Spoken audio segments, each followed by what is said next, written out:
नमस्कार साथियों, मैं रंजीत सिंह, राष्ट्रीय अध्यक्ष बहुजन क्रांति पार्टी। आज संत रविदास की जयंती है। संत रविदास जी का जन्म 1377 में बनारस में पैदा हुआ और चमार समाज में उनका जन्म हुआ था। किसी भी महापुरुष की जयंती या निर्वाण दिवस हम उनके बताए हुए रास्तों पर, उनके उद्देश्यों पर चलने के लिए हम लोग मनाते हैं। संत रविदास जी का मूल उद्देश्य धर्म के रास्ते पे चलें, जिससे हमारा कल्याण हो, सुखी जीवन हम जिएं, हमारे बच्चे अच्छे रास्ते पर चलें और देश और समाज का विकास हो। संत रविदास जी ने अपनी शिक्षाओं में कहा कि मन चंगा तो कठौती में गंगा। इस वाक्य में बहुत बड़ी बातें छिपी हुई हैं। जिस प्रकार आज तमाम लोग आडंबर, अंधविश्वास में पूजा आदि करते हैं, बहुत से हमने देखे हैं तमाम अपराधों में जेल में बंद हैं, वो भी किसी न किसी धर्म से, किसी न किसी पूजा पद्धति से जुड़े हुए थे। उन्होंने अपराध किया, अपराध के लिए उन्हें दंड मिला और दंड में तो मूल बात है, यहाँ पे धरती पे आने के बाद आपको सिर्फ कर्म आपका देखा जाएगा। गीता में भी लिखा हुआ है कि कर्म ही आपका प्रधान है। भगवान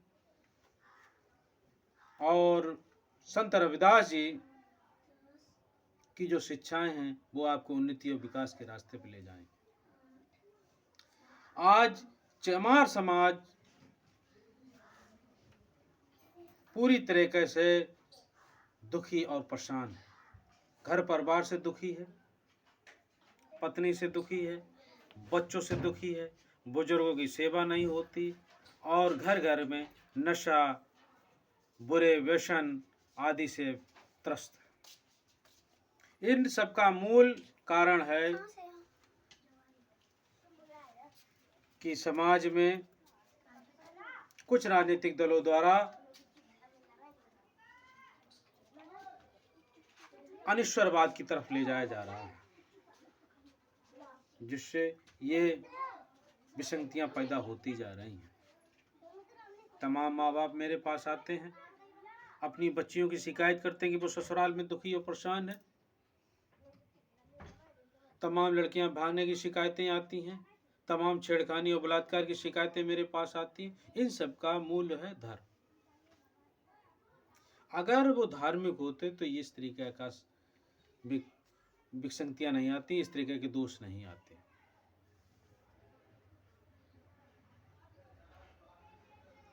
संत रविदास जी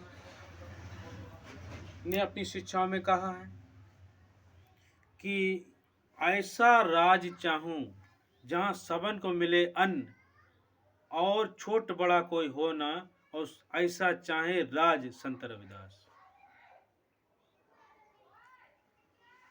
जैसे जैसे संत रविदास जी ने तमाम जो शिक्षाएं दी हैं उनमें भी बहुत बड़ी बातें छिपी हुई हैं। संत रविदास की शिक्षाओं का मूल उद्देश्य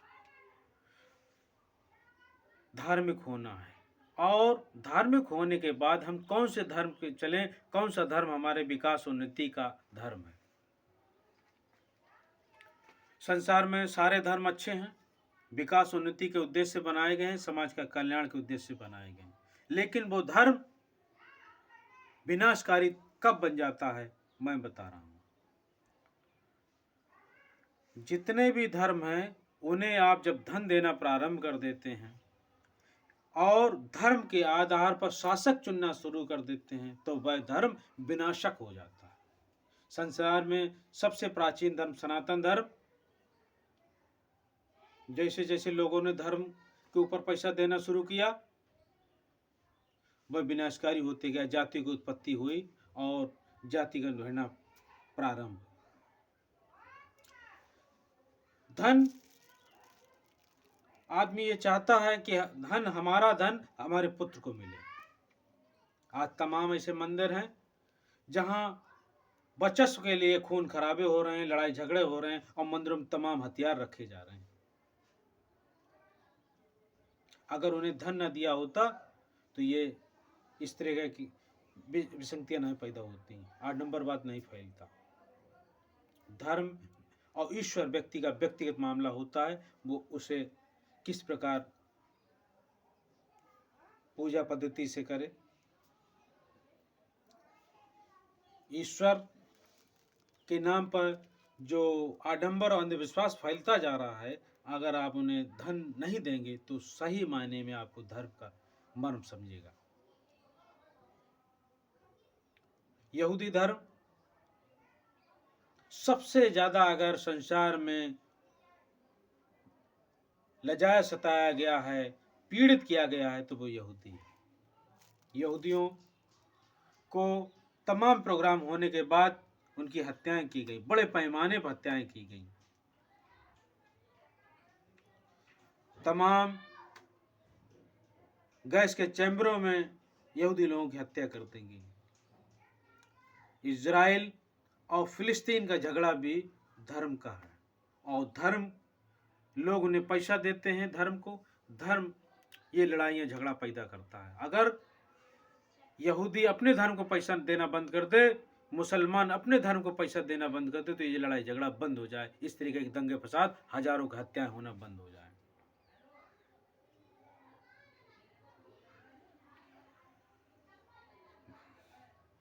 भारत में और दलितों का मसीहा बाबा साहब भीमराव अम्बेडकर ने 14 अक्टूबर 1956 में दलितों को कहा था कि आप भगवान बुद्ध की शरण में चले जाइए। आप भगवान बुद्ध का धर्म कल्याणकारी, परोपकारी, विकास, उन्नति का रास्ता देने वाला है। यहाँ पे भी अब तमाम लोग धर्म के नाम पर दुकानें चलाना शुरू कर दिया है। उन्हें मैं आगाह करना चाहता हूँ कि उन्हें आप धन देना बंद कीजिए। तमाम बौद्ध कथाएं हो रही हैं, तमाम गाली गलौज, तमाम दूसरे धर्मों को कार्यक्रम हो रहा है, इससे आपका विकास उन्नति नहीं होगा। विकास उन्नति होगा प्रज्ञाशील और समाधि से। ये भगवान बुद्ध की शिक्षाएं हैं। तमाम कार्यक्रम भगवान बुद्ध के नाम से होते हैं। उसमें सबसे पहले देवी देवताओं को गाली देने से प्रोग्राम शुरू होता है, शील दे के कार्यक्रम खत्म कर दिया जाता है। इससे आपका कोई भी कल्याण नहीं होगा। जितने आज सही मायने में जितने भी दलित हैं, और सबसे पहले मेरे जितने भी रिश्तेदार हैं, सब आज के समय में जय भीम बोलने वाले हैं, और सब किसी न किसी नशे से ग्रसित हैं। कोई ना कोई तम्बाकू, बीड़ी, सिगरेट, गांजा, भांग, किसी न किसी नशे से ग्रसित हैं। आज मुझे ये चिंता हो रही है कि मेरी 2 पुत्रियां हैं, 1 पुत्र। पुत्रियों के लिए मुझे दामाद ढूंढना है। आज समाज में 100% नशा करने वाले हैं, व्यभिचारी हैं, तो मुझे मालूम है कि मेरे दामाद कहाँ से मैं लाऊंगा। मेरा पुत्र है, मैं उनके लिए योग्य वधू कहाँ से लाऊंगा। इसलिए आज आप संकल्प कर लीजिए, संत रविदास जी की जयंती में संकल्प कर दीजिएगा कि आने वाले समाज को हमें भगवान संत रविदास जी के बताए हुए रास्ते पर चलना। संत रविदास जी कोई भगवान से कम नहीं है। भगवान का अर्थ है जो समाज को विकास उन्नति के रास्ते पे ले जाए, वो भगवान।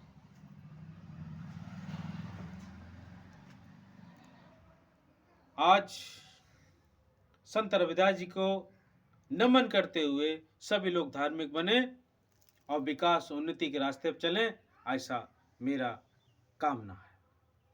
नमस्कार।